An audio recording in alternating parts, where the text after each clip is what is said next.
Hey students, it's Scott again, and I'm here in a different room this time. I lost two of my hands, so got a new spot. Not bad.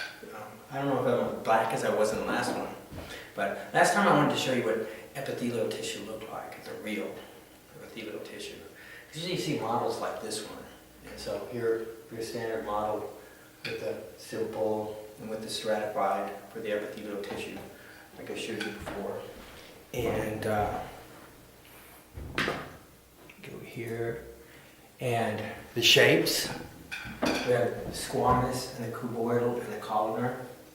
Remember that? Not they really look like that, but that's kind of, the general idea here, what we got here, with the nuclei kind of being kind of oval there, and flattened there, and rounded there with the cuboidal.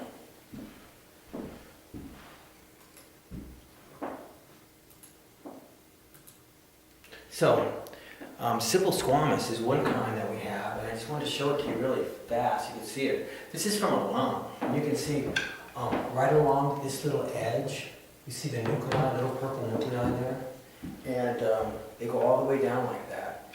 And this is the alveoli, it's on the lungs, simple squamous. And we find it in other places too, particularly along those blood vessels like we saw last time. You see them there, and lymphatic vessels, and all kinds of places like that.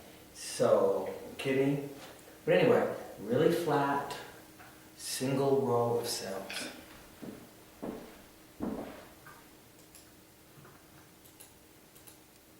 Okay. And here's cuboidal.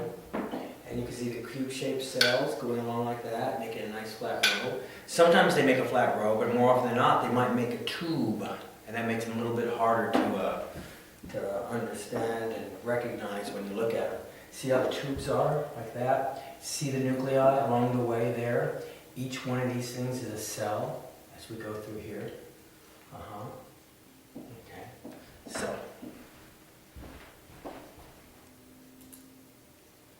And here we got the columnar, the simple columnar, and you can see columnar-like cells, nuclei, kind of oval, but to a certain extent, and they come right on down like that.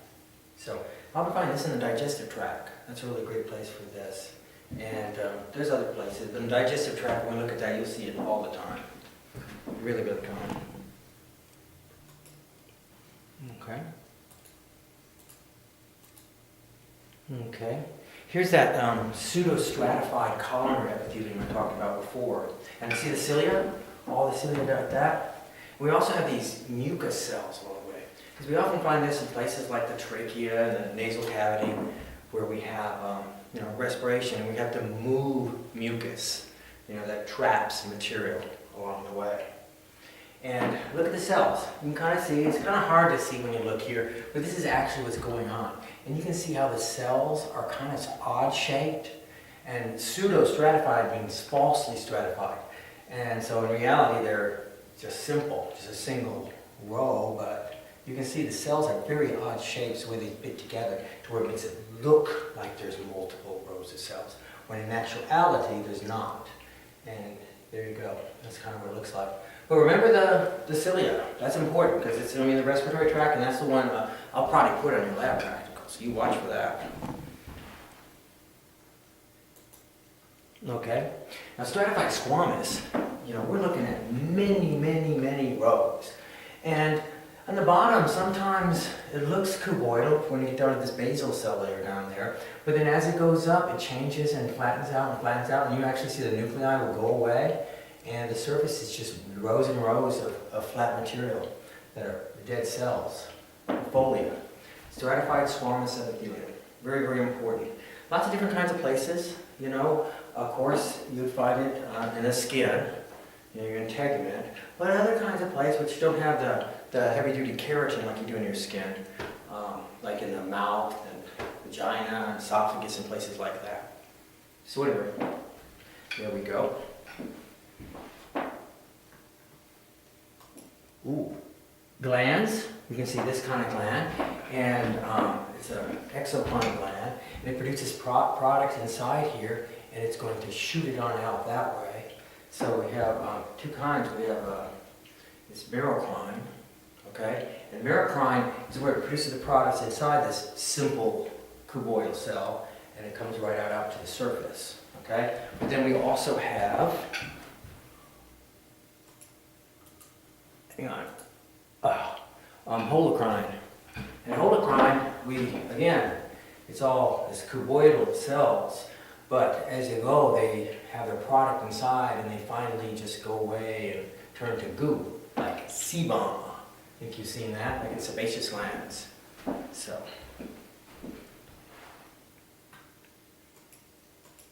whoops. There we go. Then we get to connective tissue. I realize the connective tissue all comes from a single stem cell, okay? And then from that stem cell, it differentiates into 4 different kinds of stem cells. We have the fibroblast, chondroblast, osteoblast, and hematopoietic. Okay, so the fibroblast is really big for what we call connective tissue proper.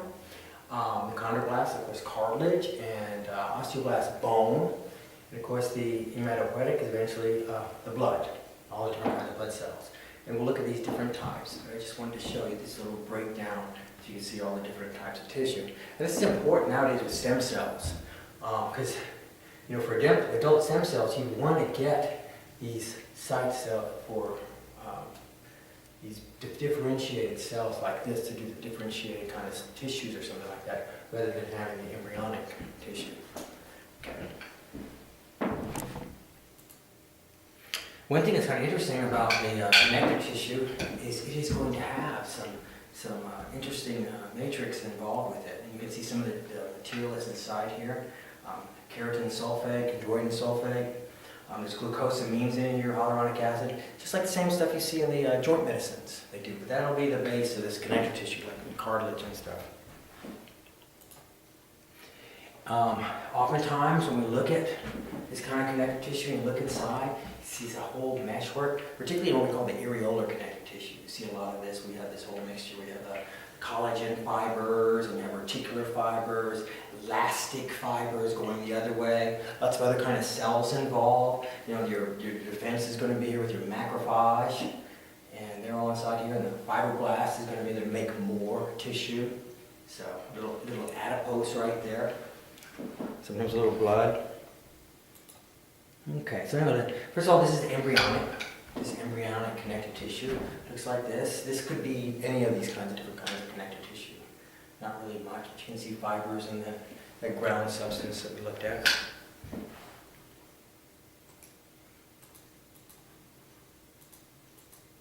Okay, and this is areolar connective tissue. Like I said, it's found all over the place. Underneath the epithelial tissue, you can see it there. We call it the lamina propria. Still areolar connective tissue, found all over the body. Wraps organs, all over the place. And you can see the characteristics of it is you got the collagen fibers, the elastic fibers going through there with some different cells, the fibroblast nuclei you can see in the mix. It's this kind of meshwork, and it's found all over the body. But particularly remember, it's found right underneath that epithelial tissue, holding it down. So, okay, adipose. Adipose is interesting. So this is all fat, right? And it's all triglycerides, and it's found there. So there's so much triglyceride inside that the nucleus end up being over here and pushed to the side. So watch for that. It's not like epithelial tissue or something like that. These are actual fat cells, big round fat cells, full of fat. And there we go. So remember the thing about the nuclei, always pushed over to the side. That's a real good characteristic to look for. Okay. Reticular connective tissue. And you can see there's the reticular fibers.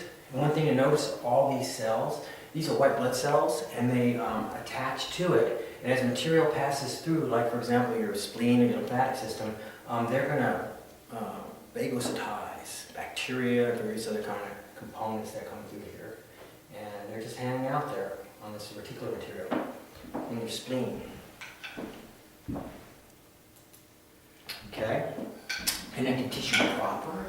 Wow, this is dense collagen, layer to layer to layer. You can see the nuclei inside there.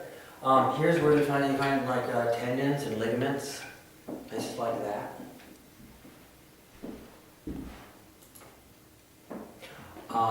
Dense irregular, not dense, regular. Regular with those nice layers. This is kind of a different kind of stretchy look. It goes this way, that way, all kinds of ways. Kind of like, I don't know, material like would be part of like a bra or something, or a girdle. So they can stretch all kinds of different ways. And that's what it's made for. And you find it in places like the fibrous joint capsule of the knee. So the knee can stretch a lot of different ways rather than just breaking. And that's what that's about. Okay. Cartilage. Oh my goodness, cartilage has got these cells in here. Chondrocytes. It's going to have this matrix that we have all through here. Cells, I don't know, they look almost like eyes to me. A lot of people think they look like pomegranates. So, different kinds, amorphous. Really hard thing is that once you reach a certain age, it doesn't really grow. It's hard to get it to grow. And so when they do surgeries and things like that, sometimes they just have to cut it away. And you end up with bone on bone and stuff like that. So that's a real problem. This is one where stem cells would really help if we could get that in there to make more cartilage. And I'm pretty sure that's on the way. Okay, elastic. Now elastic cartilage is similar to the hyaline. Let me go, hold on a second here. Get that back a second here. So this is hyaline. Okay, let's look at the hyaline. Take a look at it. Don't really see any fibers or anything like that. Hyaline cartilage. Hyaline cartilage is found all over the place, all over your body. It's really, really common. It's the precursor to bones. And so here we go. So then now let me see the hyaline. Now watch this. Here is the elastic, and elastic has a lot of elastic fibers in it. See all the little fibers? Yes, it still has the little chondrocytes, which look like little eyes. Find this in the ear and epiglottis. Okay. All right, fibrocartilage. Now, this is a much denser kind of material, layer after layer after layer. And it's got a lot of collagen in it, that's what makes it so dense. And you have the chondrocytes, you can see there. Not quite as many, a lot more of the matrix here. Of course, this is going to be very important for the intervertebral disc, the pubic symphysis. That's that material between the pubis on either side and the knee joint. So really, really big, very, very important material. This is one that we really would like to see get some stem cells made for, so we could get out and get this stuff fixed. A lot of people have problems with their disc, their back. Okay, bone, oh my goodness, osseous. We do not call it bone, we call it osseous. Remember that, osseous. Pretty straightforward, nothing quite looks like that. You got osteocytes, which are the bone cells, mature bone cells, and they're found in these little structures known as lacunae. See all through there like that? What can I say? Very big for storing calcium, phosphate, to bones, right? So there we go. That's a nice cross section, pretty distinctive. I don't think you're going to have a hard time identifying that on your practical. Blood, here's another one that's not so bad. Blood, you can see the erythrocytes. Notice they don't have nuclei. They're biconcave discs, so they're just sort of like a donut where it didn't go all the way through. But that's what they look like, and that's to increase surface area. And then there's other kinds, there's white blood cells, like you can see here and here, and there's platelets too, that would be found in here. Blood, different kind of connective tissue. All right, here's some membranes. We got, of course, a cutaneous membrane, that would be on the skin. And right there, mucous membranes, lots of these, particularly in the respiratory tract. Serous membranes, these are important to reduce friction in various places, like in your lungs, in the pericardia, not pericardia, but the pleural cavity, but also in the pericardial will have it too, and other places. And we have on the outside, we call it parietal, and on the inside it would be visceral. So we got basically the two layers of it always. Okay, with the serous fluid, the lubricant in between. Nervous tissue, tissue by itself, you can see, brain, spinal cord, I don't know, look at it, it's got these wonderful little cells in it that can be so very long. And a lot of different supporting cells, particularly these astrocytes that we see here. Lots and lots of supporting to help hold them up and all that. But that's nervous tissue. And we're going to be covering that quite a bit here shortly. All right, now for the muscle. Muscle is the next major tissue type, and it's I'll tell you, it's three different kinds. The skeletal muscle is the easiest one to recognize. It's multinucleate. So you see, this is a cell, and going down here, and you can see the nuclei, multinucleate. Another thing you can see is striations. And realize this is voluntary. You choose to contract your muscles, okay?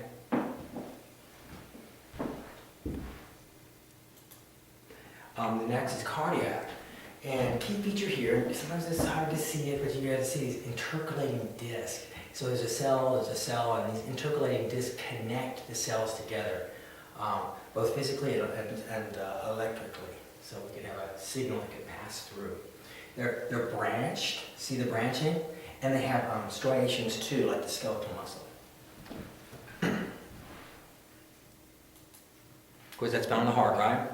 You know that. And then there's a smooth muscle. Smooth muscle's found all over the place. They're spindle-shaped. They're odd. We will look at a lot of other pictures. I'm going to show you some more pictures of this later. But they're spindle-shaped and all of things. And they're big for propelling material through your body. They're blood vessels all over the place. They form sheets. So they are involuntary.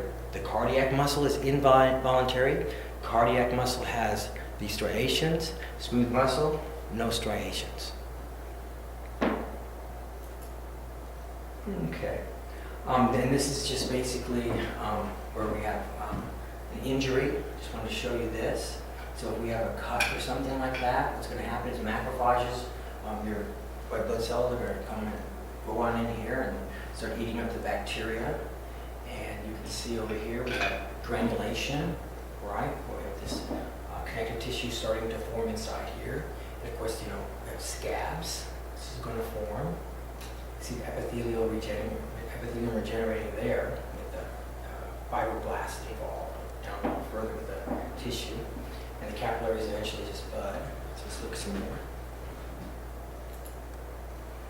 And eventually, you can see the regenerated epithelium, the stratified squamous, right? And you can see this fixed area where it was fibrosed. All right, well, this is it for now. So I hope all's good. Remember, you have a quiz that you're going to take this weekend, and you need to take it. It's going to be on Schoology. So it's going to be on tissues. The next one is going to be on the integument. Same situation, always done by Monday at midnight. And I'll watch. I'll be really careful to make sure. So if something happens, oh my goodness, give me a call if you are going to take that test, so I can be there to fix it. Last time we had a little problem with the setup for that, and I'm really sorry. It's the first time I've done an online class like this. I've always just been in the lab, cutting stuff up. I've never really done it online, so all kinds of little things I'm learning. So please bear with me, and I'll keep trying to do my best for you. Okay, I'll see you next time.